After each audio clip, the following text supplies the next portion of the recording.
I am worried. I am worried about next year's game and beyond. And it's all because of this. Well, it's another week. It's another video where I'm sat in front of camera to talk about the F1 game, the state of the F1 game, rather than actually playing the F1 24 game, which, to be honest, this is a lot more fun than actually doing that.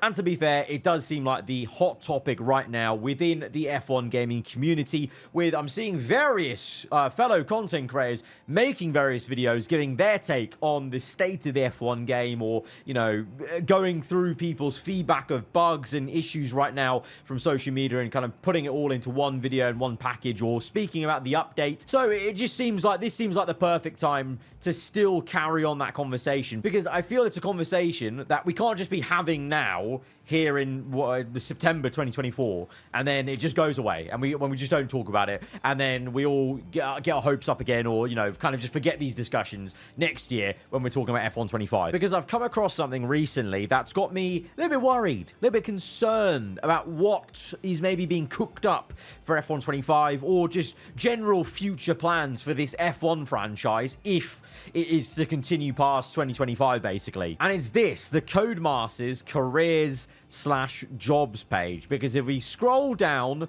to the latest job openings at Codemasters, there's only 2 available in the United Kingdom. By the way, for reference, Birmingham is where the F1 game is made. That is the Codemasters F1 main domain. They've got other studios in the UK, but the one that makes the F1 game is Birmingham. And the only 2 vacancies going right now from Codemasters are from Birmingham. So I thought, oh, okay. So maybe this could give us some insight into, you know, if they're hiring, you know, because usually you might hire people because you need to divert resources, or you're focusing on some area, or you're looking to expand an area of the game. So you might hire new employees to help you with that and, you know, take that vision into reality. Well, we've got live operations producer, EA Sports, lead game product manager, EA Sports. Now, I want to point something out. For the first time, I think, in this video and going forwards, I think I will honestly be now just saying it's just EA. I'll put my hands up and give context right now. I know a decent amount of people at Codemasters. I have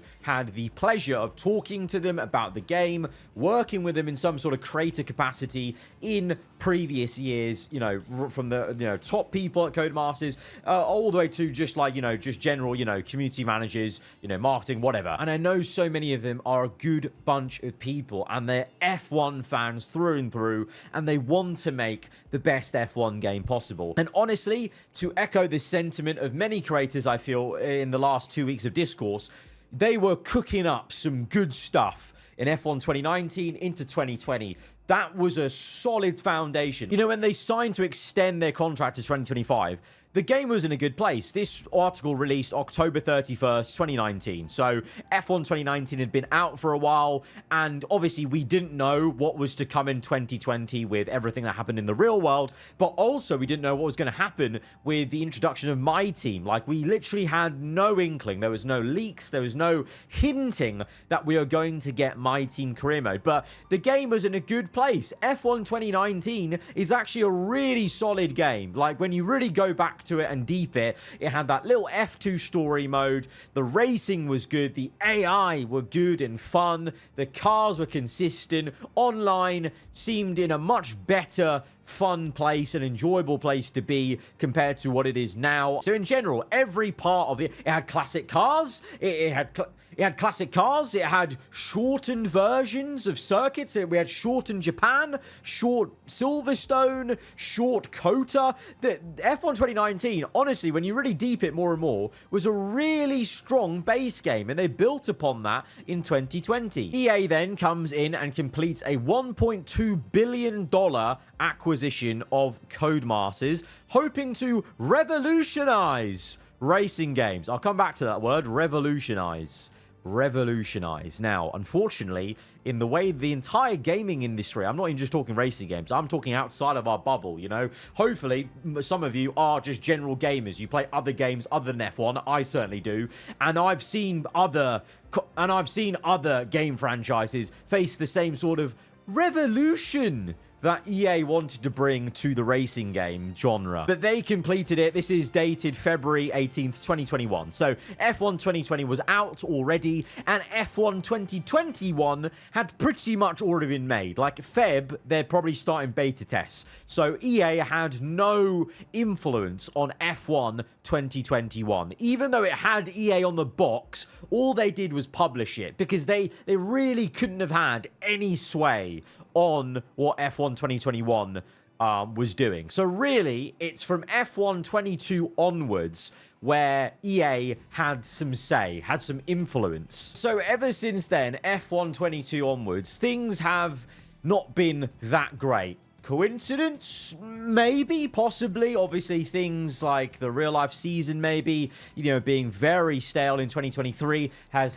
not helped things. But also decisions like F1 Life in F1 22 meant they burnt the player base's trust so much that even when F1 23 came out, and arguably relative to F1 22 and F1 24, F1 23 is actually way above. Really underrated game, I actually think. And I've said this before in other videos, but it didn't matter. The trust was already gone, so people just didn't even bother trying F1 23. And I feel the same has happened with F1 24. I've gone over all of this kind of stuff before in a previous video. Going back to this, on the Codemasters job page, the fact it says EA Sports in the role title, basically, because I knew people at Codemasters, and even some of the devs, I think at the time, I remember one of them tweeted me, I think in 2021, when the deal was complete, and they were trying to reassure me, like, look, all of us at Codemasters, the actual studio, we still love the F1 game. We know what we're doing, and we will still be trying our best. And I believe that, and I still believe that with so many people there at Codemasters. And that is why when we've been talking about the F1 games, and you may have noticed this in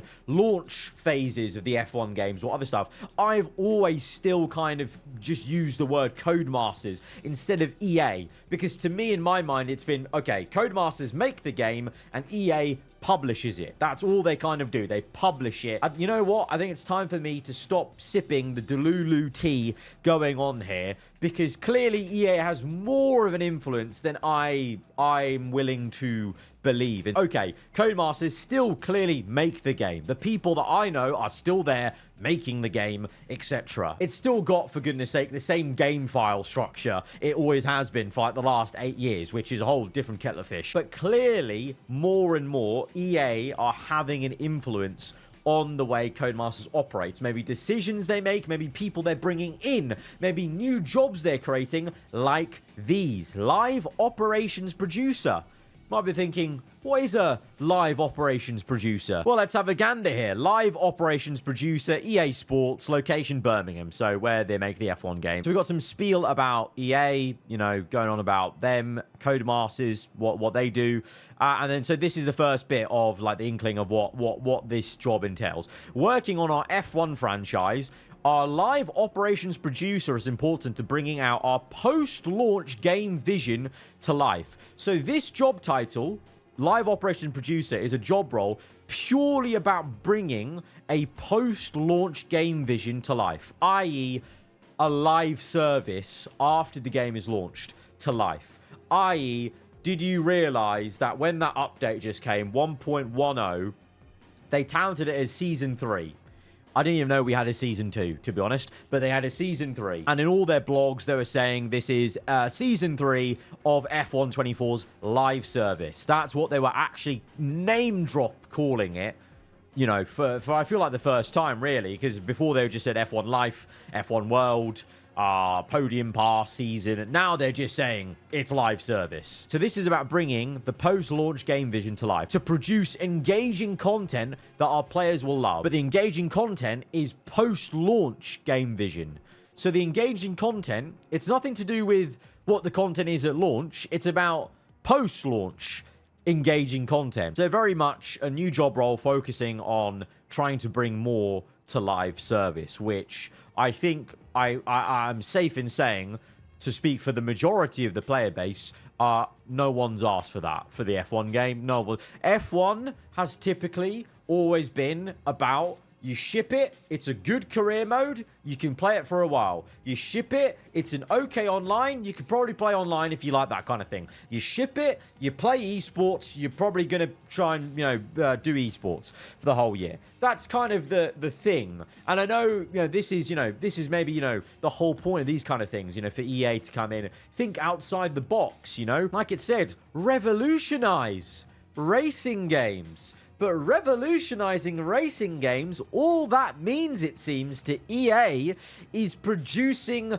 live service in order to try and earn more revenue post-game launch. Forget about making the best possible game at launch so that your career mode players will play career mode all year long with love and care and adoration. We need to focus on revolutionizing the racing game space, which has always typically been not live service. A lot of racing games, especially the F1 games, have always been, like I said, shipping a good game. Yes, that, in recent 5 years, there's been more constant patches and updates. I think back to like F1 2017, we never used to get like 5 patches in a year. There would always be like maybe 2.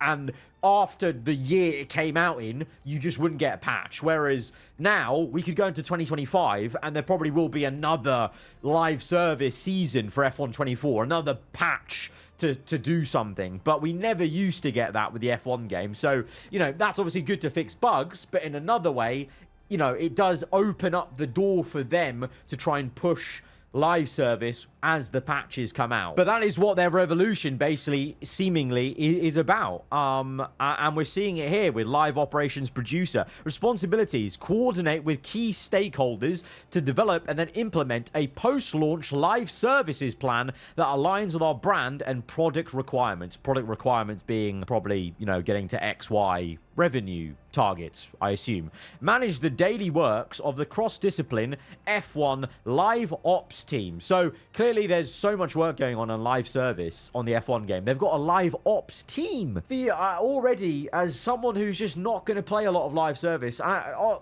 don't know. Look, I'll play devil's advocate right now because, like I said, I know some people at Codemasters. I know some good people at Codemasters. So devil's advocate. Maybe the data that they're seeing is actually quite a lot of people do actually play the live service. Maybe a lot of people do play, the Verstappen Pro Challenge. Maybe a lot of people do play the Leclerc Pro Challenge, the Lando Pro Challenge, where they can try and go up against an F1 driver's time trial. Maybe a lot of people do, and there's a big spike for that. But even though there's a big spike for that, surely taking care of the chunk of players that play consistently week in, week out is still important. And maybe I'm wrong. It's EA, after all. They're a big company. So maybe they're giving Cody's the budget to make this hire and have a live ops team, and it's not affecting the career mode team. It's not affecting, other parts of the game. Maybe they're just adding. This is what EA's about. What they've come in to do, add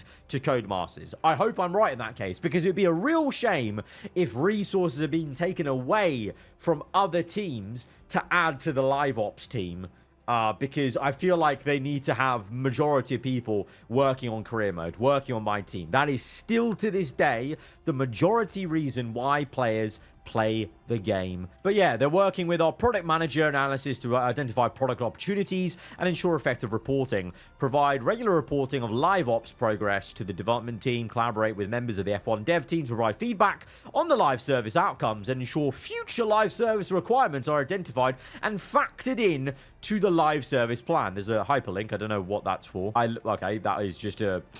that was not intended in the article. Work with our creative and brand teams to identify new opportunities within the live service phase. So that's basically a lot of marketing spiel and grown-up speak, basically. I'll try and dumb it down. Basically, try and identify new ways where we could get more players playing the live service, new ways we could get people coming back to the game, but obviously clicking F1 World, which is the live service, clicking F1 World, maybe seeing the podium pass, maybe buying something. Coordinate with relevant members of the test and community teams to ensure that important quality issues are addressed. Well, that's a good thing, actually, to be fair. Live operations producer, it seems like they need more people looking at quality assurance. on the F1 game. So that's actually quite a positive thing. So that's the live operations producer. The other job title was lead game product manager. Now, I saw that and thought, oh, there's no live in the title. This is actually quite promising. Product management. Maybe this is a product manager coming in to better manage or help in managing projects and the product, i.e., a product like my team, a product like career mode, better things like that. Lead game product manager. You scroll down and immediately the first line is reporting to F1 Live operations leadership team.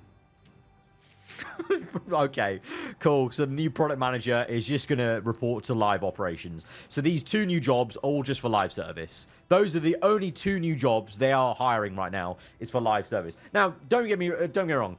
Hiring for jobs doesn't indicate what they're doing, or hiring for jobs doesn't necessarily indicate what they're working on now. So right now they could be tinkering away on, you know, the next new My Team, which should be the thing because they made driver career mode this year, so I think they're remaking My Team next year. But this is an indication of where they're heading, where they want to head. You hire them now and they get to work in the future, and it just the word is F1 Live. F1 Live operations is where everything's heading. The product manager's role is to help shape the success of our game through data analysis and cross-team collaboration. Data analysis. Data analysis. I really, really beg that some of this analysis is simply just watching videos where creators are expressing how they're feeling, how their viewers are feeling, because to be honest, the last couple of videos, correct me if I'm wrong, guys, I feel like I've echoed what you guys have been feeling. I feel like we're on the same page very much this year for how we're feeling about the F1 game, for sure. Initiate and advocate for live service features and campaigns through the product's life cycle. So this person's job, product manager, lead game product manager, is to initiate and advocate for live service features. So if you don't know what that means, basically voting for or going, guys, we should be doing this. We should be live service. We should do live service. What about this live service? What about this live service throughout the entire game's life cycle? So forget about, oh, we could do some real nice DLC for career mode. We could do track DLCs. We could do just, I don't know, aesthetic DLCs, but for career mode. No, let's do them for live service. Let's do them for live service. Collaborate with live service team on all features. Partner with analysts to conduct analysis of in-game features using data insights. Buddy, I hope this analysis shows you people play career mode still. With important work, with important project partners defining long-term live service strategies. I hope to God there is a similar position that is all about career mode service strategy. I really hope so. I'm sure there is. I'm sure there is. Playing devil's advocate, I'm sure that all these job roles are here already. They're probably already pretty good people at Codemasters who are on board to just think about career mode. But just the fact that these are the only 2 new hires, the future, like I said, that's the worry I have. Obviously, my worry could be completely off base. You know, I hope I'm off base. I really hope I am, but you go back to articles like this, revolutionize racing games, and you see where the game industry is. Take, for example, the latest Suicide Squad game from Rocksteady.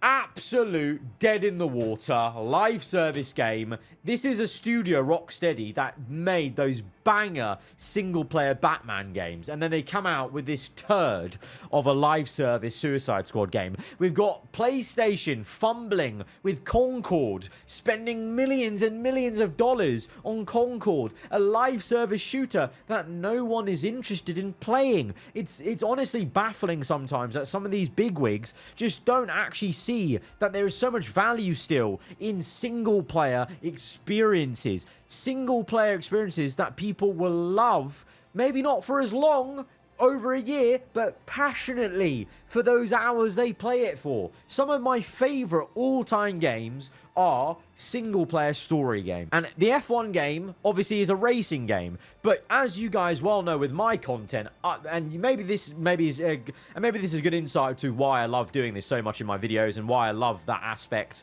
of making videos and trying to do it is I love story games. So I wanted to almost try and give a story experience for anyone watching my videos with the F1 game. And even if I wasn't a creator, because before I made videos, I did this myself. My little, and you may think I'm a bit weird or whatever. Yeah, I'm a nerd. I'm a nerd. Get a deal with it.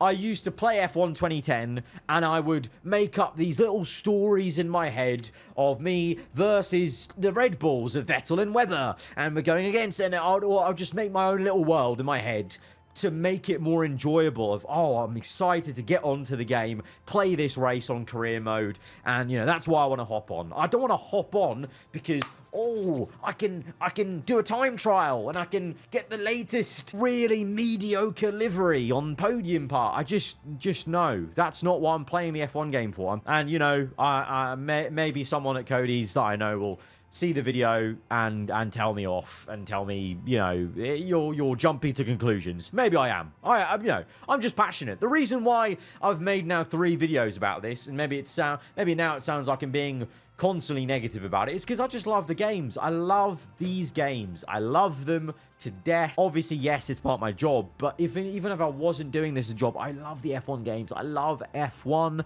and I feel like more people should be playing the F1 games, but you're doing a really hard job of wanting people to play the F1 games when you've made so many mistakes with how they should be. I just feel like these 2 new jobs, the focus, you should be hiring these 2 new jobs, but they should be for career mode. They should be for the single player stuff. They should be for things that matter, There should be like a whole new, AI product manager just working on AI to get us back to good AI and to make the best AI possible. Because at one point, like I've said before, Codemasters had the best AI on any racing game.